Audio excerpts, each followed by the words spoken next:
রাতে আলো জ্বালানো, উচ্চ শব্দে গান বাজনা করা কিংবা মাইক বাজানো এবার সম্পূর্ণ নিষিদ্ধ। এমনকি পর্যটকদের সেই প্রিয় বিচ বারবিকিউ পার্টির দিনও শেষ। শব্দ দূষণ ও আলোর ঝলকানি বন্ধ করতে প্রশাসন এবার জিরো টলারেন্স নীতিতে। শুধু তাই নয়, সৈকতের বালিতে আর চলবে না কোনো মোটরসাইকেল কিংবা সি বাইক। যান্ত্রিক কোলাহল মুক্ত রাখতেই এই কঠিন সিদ্ধান্ত।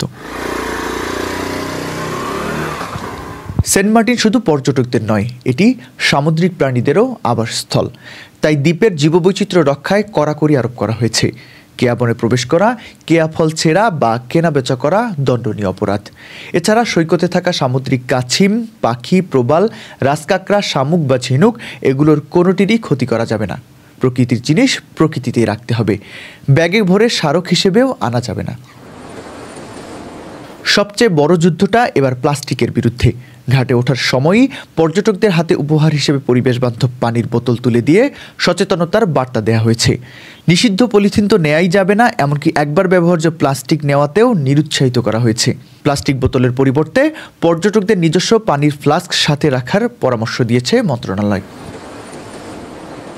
পর্যটকদের নিরাপত্তা ও নিয়ম মানাতে সাগরপথ এবং দ্বীপ জুড়ে ট্যুরিস্ট পুলিশের নজরদারি এখন সার্বক্ষণিক। তারা পর্যটকদের সহযোগিতা করতে প্রস্তুত, কিন্তু নিয়ম ভাঙলে কাউকে ছাড় দেওয়া হবে না।